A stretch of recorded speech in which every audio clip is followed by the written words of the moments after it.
Knowledge YouTube channel में आपका स्वागत है। हमारे नॉलेज यूट्यूब चैनल में सभी सरकारी संस्थान में कार्य करने की तरीका को सिखाया गया है तथा सरकार के द्वारा जितनी भी नई नई पोर्टल लॉन्च की जाती हैं उसमें काम करने के लिए सिखाया जाता है। आप यदि इस चैनल पर नए हैं और इस वीडियो को देख रहे हैं तो हमारे चैनल को सब्सक्राइब कर दीजिए ताकि इस संबंधित जो भी वीडियो डाली जाएगी इसका नोटिफिकेशन सबसे पहले आपके मोबाइल पर पहुंचे और आप वहां उस वीडियो को देखकर घर बैठे सीखकर काम कर सकते हैं। आज का टॉपिक है नियमित टीकाकरण हेतु ड्यू लिस्ट का नया रिपोर्टिंग फॉर्मेट जो कि अगली माह से लागू कर दिया जाएगा। स्वास्थ्य विभाग में अभी एक यूबिन पोर्टल लॉन्च की है जिसके लिए सभी में बदलाव आ गई हैं। तो उसके दस्तावेज जो मैनुअली काम करते थे हम लोग ऑफलाइन, उसके प्रारूप फॉर्मेट में भी बदलाव आई है ताकि आप यूबिन पोर्टल पर आसानी से उस डेटा को चढ़ा पाए और सब डाटा एक जगह कलेक्शन हो जाए, आपका काम करने में आसानी हो। इसलिए ड्यू लिस्ट के रिपोर्टिंग फॉर्मेट को बदला गया है। तो आज हम इसी पे चर्चा करेंगे और इसको अच्छी तरीके से बताकर समझाने वाले हैं। जब आप टीकाकरण सत्र स्थल पर जाइएगा और इस रिपोर्ट फॉर्मेट को सीखकर बनाइएगा तो यूबिन पोर्टल पर आपको काम करने में बहुत आसानी होगी। तो टॉपिक है नियमित टीकाकरण हेतु ड्यू लिस्ट का नया रिपोर्टिंग फॉर्मेट। यूबिन पोर्टल के अनुसार नया ड्यू लिस्ट कैसे बनाएं ताकि पोर्टल पर एंट्री करने में आसानी हो व लाभार्थी का सब डाटा एक ही जगह मिल जाए जिससे आप उसको यूबिन पर अपलोड कर सकते हैं। दूसरा है कि अब जो ड्यू लिस्ट बनेगी कुछ उसकी झलक दे देते हैं। ड्यू लिस्ट 2 प्रति में बनाया जाएगा। एक प्रति लाल वाली रहेगी जो आशा मोबिलाइजर के पास रहेगा जिससे लाभार्थी को बुलाने का कार्य करेगी, एवं दूसरा पेपर काली वाली सीट होती हैं वह उसी दिन कुरियर के माध्यम से टैली सीट के साथ मुख्यालय में भेजा जाएगा। यूबिन पोर्टल के अनुसार देखिए ये नया ड्यू लिस्ट फॉर्मेट का इस प्रकार का फोटो है, आप लोग ध्यान से देखिए। नया ड्यू लिस्ट जो आप लोग को बनाने के लिए दिया जाएगा अब यूबिन पोर्टल के अनुसार, उसका इसी प्रकार से स्क्रीन वाला पेपर है, देख लीजिए क्या लिखा हुआ है। टीकाकरण सह आरोग्य दिवस ड्यू लिस्ट सह प्रोत्साहन राशि भुगतान पंची 2023। यूबिन पोर्टल पर आंकड़ों की प्रविष्टि हेतु नियमित टीकाकरण के लिए नया ड्यू लिस्ट प्रपत्र। ये ऊपर के किताब का जिल्द है। अब इसके अंदर हम पेपर में जाएंगे और आप लोग को एक एक चीज करके बताएंगे कहां क्या भरना है। देखिए ये उसके अंदर के ड्यू लिस्ट का प्रारूप है। नियमित टीकाकरण हेतु नया ड्यू लिस्ट प्रारूप। पहले क्या लिखा हुआ है, टीकाकरण सत्र के लिए लाभार्थी की सूची।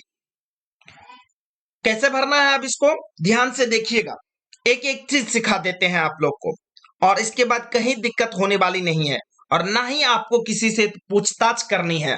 आप इस वीडियो को पूरा यदि देख लेते हैं तो आप आसानी से इसके मदद से यूबिन पोर्टल पे भी काम कर सकते हैं। टीकाकरण सत्र के लिए लाभार्थी सूची। सबसे पहला है प्रखंड का नाम। यहां अपने ब्लॉक का नाम देना है, प्रखंड का नाम। उसके बाद है स्वास्थ्य उपकेंद्र का नाम। जिस भी एचएससी संस्थान में आप काम करते हैं उस स्वास्थ्य उपकेंद्र का नाम देना है। उसके बाद सत्र स्थल का नाम, आप जिस सत्र स्थल की आशा है उस सत्र स्थल का नाम देना है। उसके बाद है टीकाकरण की तिथि जिसके लिए ड्यू लिस्ट बनाया गया है, ये टीकाकरण कब होने वाली है जिनके लिए आप ड्यू लिस्ट बनाए हैं वह डेट देना है, ठीक है।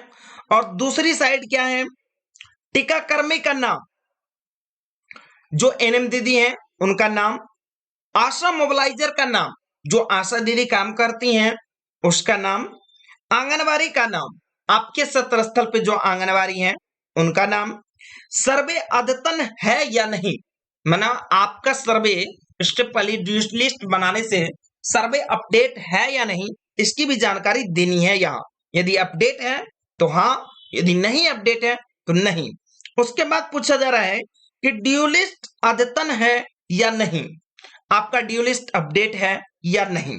तो क्रम संख्या देखिए, सब प्रथम लाभार्थी का नाम एवं मोबाइल नंबर देना है।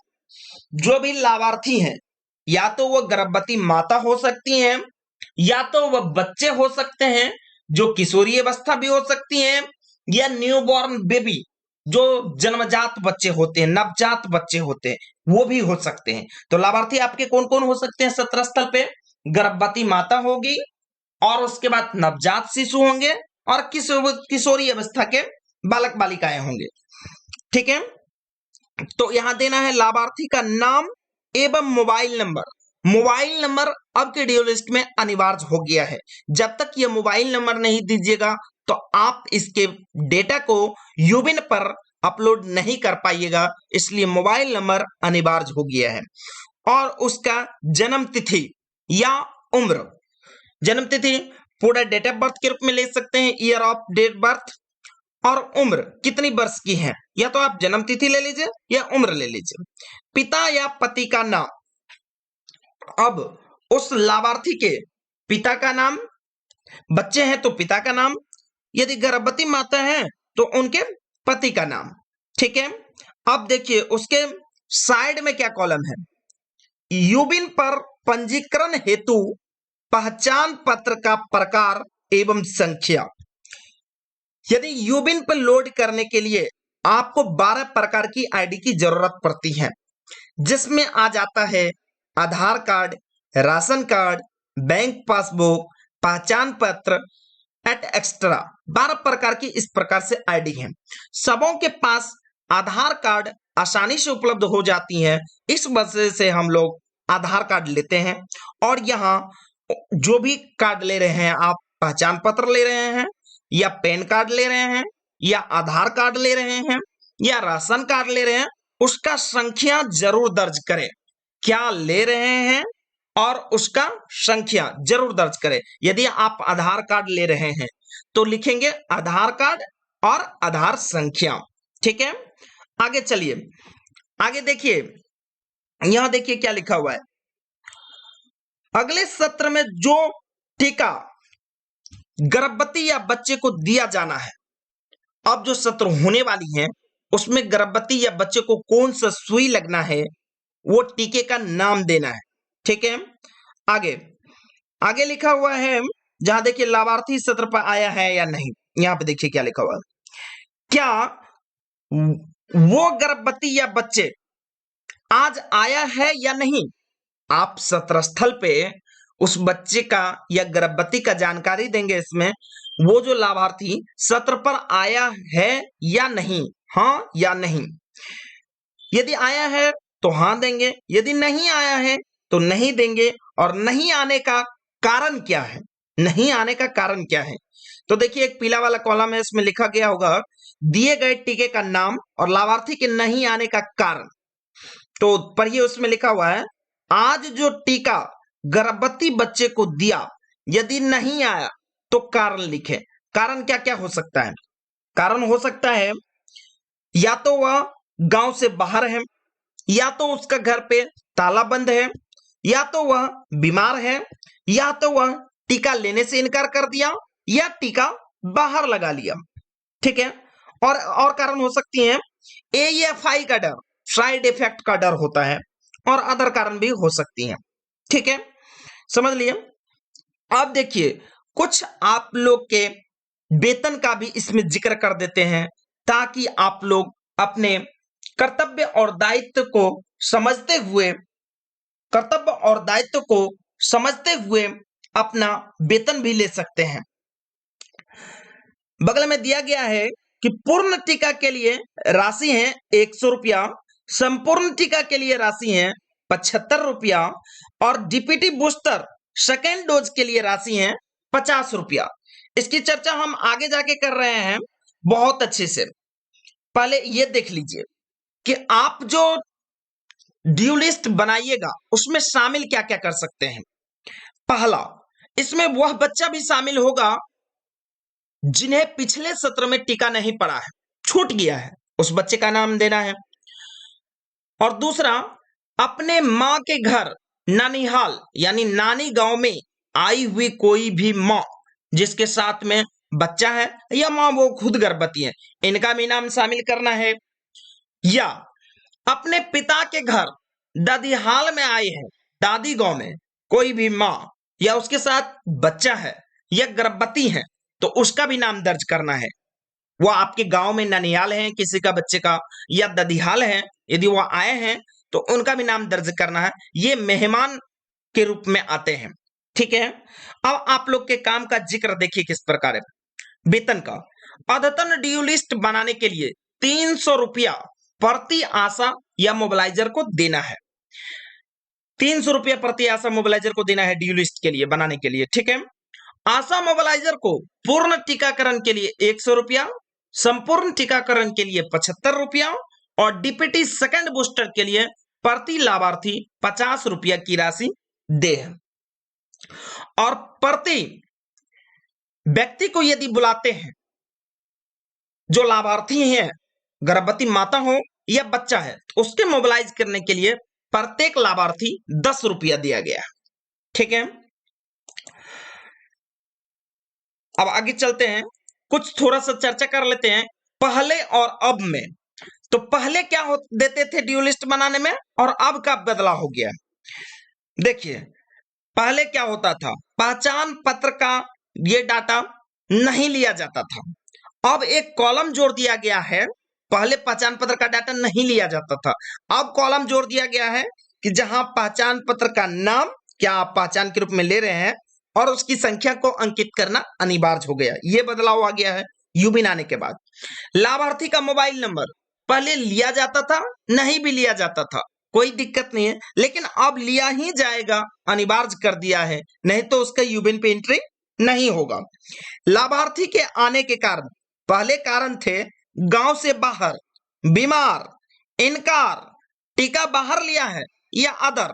अब इसके बाद और कुछ एक्स्ट्रा कारण दे दिया गया है। अतिरिक्त ताला बंद हो सकता है, या तो वो AFI के डर से नहीं लिया, ये भी कारण हो सकते हैं। ठीक है, पहले जो है ड्यू लिस्ट आपका सर्वे अपडेट है या नहीं, इसकी जानकारी नहीं ली जाती थी, कॉलम में नहीं दिया गया था। अब नए फॉर्मेट में इसकी भी जानकारी है कि आपका सर्वे अपडेट है या नहीं, हाँ या नहीं, हम पहले भी बता दिए हैं। और सर्वे और ड्यू लिस्ट अद्यतन की देय राशि, पहले ये राशि आपको इसमें अंकित नहीं थी, जिससे आपकी मानदेय जो है मतलब मिल पाती भी थी, जिनको जानकारी नहीं थी उसको नहीं भी मिल पाती थी। लेकिन अब जो है नए फॉर्मेट में यह दे दिया गया है संपूर्ण तरीके से कि आपको प्रति ड्यू लिस्ट बनाने का 300 रुपया, पूर्ण टीकाकरण का 100 रुपया, संपूर्ण टीकाकरण का 75 रुपया, सेकेंड डीपीटी बूस्टर के लिए 50 रुपया, और प्रत्येक लाभार्थी के मोबिलाइज के लिए 10 रुपया प्रति लाभार्थी दिया गया है। तो ये अब नया यूबिन के पोर्टल के अनुसार दिया गया है। ठीक है, ये यूबिन के पोर्टल के अनुसार बताया गया है। तो आप यदि हमारे नॉलेज यूट्यूब चैनल में पहली बार वीडियो को देख रहे हैं तो प्लीज चैनल को सब्सक्राइब कीजिए। इस संबंधित जो भी सरकार की नई स्कीम आती हैं, योजना आती हैं, उस पर चर्चा की जाती है, आपको अच्छी तरीके से समझाया जाता है, आपके लाभ और कर्तव्य दायित्व को समझाया जाता है, आपके अधिकार को समझाया जाता है। जिससे आप अच्छे से अपना अधिकार समझ सकते हैं और पा सकते हैं, राइट कर सकते हैं। इसके लिए आप मेरे चैनल को सब्सक्राइब कीजिए और इसका नोटिफिकेशन सबसे पहले आपके मोबाइल तक पहुंच पाएगा और आप देखकर लाभान्वित हो सकते हैं। पूरा वीडियो देखने के लिए धन्यवाद। आज का दिन शुभ हो। नॉलेज यूट्यूब चैनल में आपका स्वागत है।